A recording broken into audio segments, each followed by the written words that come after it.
Un dimanche d'automne à Trouville, le vent frisqué n'a pas rebuté les promeneurs, mais après un tour sur la plage, il fait bon se réfugier dans les restaurants de bord de mer pour y déguster des gaufres.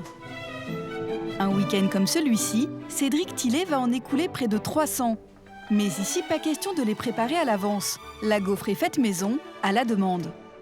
Celle qu'on vend le plus, donc c'est bien sûr avec une pâte à tartiner. Avec une petite boule de glace à la vanille et c'est extra. La gaufre, gourmandise populaire venue du Nord et de Belgique. On l'aime. C'est pas bon pour la ligne, mais c'est excellent dans le palais. Une base de farine, de sucre et d'œufs et autant de recettes possibles que de gourmands. Comment réussir sa pâte à la maison? Alors, c'est monsieur. Et Nutella chantilly, la plus gourmande. Bon appétit. Après une matinée sur la plage, Déborah, son mari et ses enfants s'autorisent ce petit plaisir de l'hiver.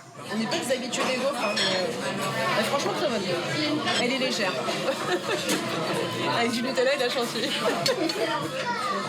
Du chocolat, forcément. Mais Cédric n'est pas normand pour rien. Il a une autre spécialité, la gaufre tatin. Donc on fait une petite gaufre, des pommes caramélisées, un petit peu de chantilly et une petite boule de glace à la vanille au milieu. Et si vous pensez que cela suffit, pas lui. Il rajoute un filet de caramel maison.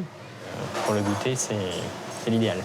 Avec un petit verre de cidre, comme on est en Normandie, bien sûr. Une autre qui espère bien nous séduire avec ses gaufres, c'est Catherine. Cette jeune Belge installée à Paris est cuisinière à domicile. Ce soir, c'est elle qui reçoit, au menu, des gaufres, forcément. L'idée de départ, c'est la traditionnelle gaufre de Bruxelles avec la chantilly sucrée. Moi, j'adore ce type de gaufre-là. Après, la gaufre de Liège, elle est super bonne aussi. Je comprends pas qu'il n'y en ait pas à Paris. C'est quelque chose qu'on mange assez souvent. C'est plutôt ma maman qui les faisait. Pour 24 gaufres, elle a remanié sa recette et changé les proportions. 50 centilitres de lait. Au niveau du beurre, il nous faut 250 grammes et je vais mélanger beurre demi-sel, 125 grammes, et du beurre normal. Les Français mettent du demi-sel, les Belges mettent du beurre doux. Donc voilà, je fais un petit mélange entre les deux. J'ai pris de la levure fraîche de chez le boulanger. Il nous faut 30 grammes, 60 grammes de sucre semoule. En farine, on a dit 500 grammes. On mélange les œufs avec la farine, le sucre, et ensuite on va mettre le lait et l'eau. Bon, là, mon beurre est fondu, c'est bon. Donc, je vais le rajouter à la pâte. On va recouvrir la pâte et on va la laisser le monter donc, pendant 2 heures à température ambiante. On la recouvre avec un torchon, comme on dit en France, et avec un essuie, comme on dit en Belgique. En attendant, pour surprendre ses amis, la jeune Belge s'est lancée un défi salé. Proposer une gaufre méditerranéenne. Même base de pâte, à quelques exceptions près. Ce qu'on va faire par rapport à tout à l'heure, c'est qu'on ne va pas mettre de sucre. Cette recette n'est pas avec de la levure. On va monter en fait des blancs en neige qui vont donner la structure à la pâte.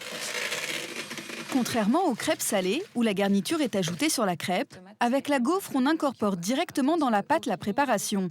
Catherine a choisi du basilic, des tomates cerises, du parmesan et du jambon cru. On va voir ce que ça donne. Les gaufres maison, c'est simple à faire, mais ce qui freine, c'est souvent le matériel que l'on hésite à acheter. Pourtant, ce n'est pas si cher, même pour ce modèle atypique. C'est un gaufrier qui a coûté 30 €, je crois. Donc c'est vraiment... c'est pas un gaufrier propre, mais bon, manifestement, il fait de bonnes choses. 5 minutes de cuisson, une présentation soignée avec une chantilly salée et des pignons de pain. On voit les enfants, voilà la première fournée, mais il y en a d'autres qui arrivent. Hein. Dégustation pour ces gaufres apéritives. Je n'avais jamais mangé de gaufres salées et c'est plutôt intéressant et plutôt original. On valide 4. C'est bon ou pas? On survalide. Premier succès. Maintenant, le dessert que tous attendent, dans un moule plus classique. Il faut qu'elle soit quand même un peu brune aussi. Elle doit être quand même un petit peu bronzée. Une fois sa gaufre bien bronzée, Catherine la recouvre d'une crème chantilly parfumée et d'amandes effilées. Le tout servi avec une sauce chocolat, rhum et banane. De quoi donner envie de retomber en enfance. C'est très bon. C'est très très bon. C'est très gourmand. Et c'est bien. Je m'en rappelle pas. Mais... Ouais. Très grave. Ça se sent. Est-ce que c'est bon? Oui, je pense que c'est bon. Quand on n'a pas le temps de les faire, on peut les acheter toutes préparées, comme celle-ci. Mais comment sont-elles faites? Dans cette entreprise nordiste, c'est le même balai depuis 1949.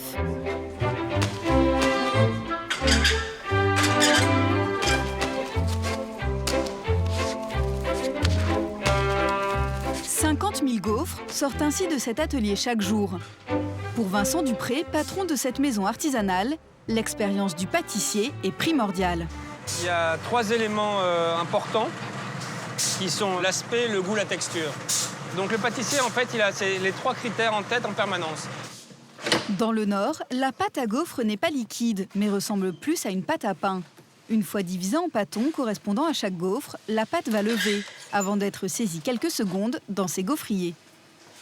Là, vous êtes sur des gaufriers typiquement d'origine. C'est fabriqué à Roubaix dans le temps. L'intérêt de ces gaufriers, c'est que vous avez une excellente cuisson parce qu'en fait, c'est des gaufriers qui sont en fonte, donc qui résistent, qui ont une très très bonne chaleur. Et vous évitez de ressortir toujours l'humidité qui est dans la gaufre.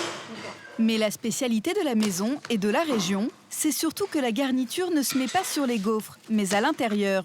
Une fois cuites, les gaufres sont fourrées. La vergeoise, c'est un sucre, c'est une cassonade, comme on dit. C'est un sucre brun, ce qui est typiquement de la région du Nord. Donc là, vous avez un fourrage à base de beurre et de sucre vergeoise. Et en cette période de fête, Vincent en produit beaucoup plus. Il y a une tradition à partir de maintenant, quasiment, d'ici une dizaine de jours, jusqu'à fin d'année, effectivement, d'offrir des gaufres fourrées aux voisins pour souhaiter la bonne année. Si vous êtes fatigué des traditionnels chocolats, voilà une bonne idée pour gâter vos proches.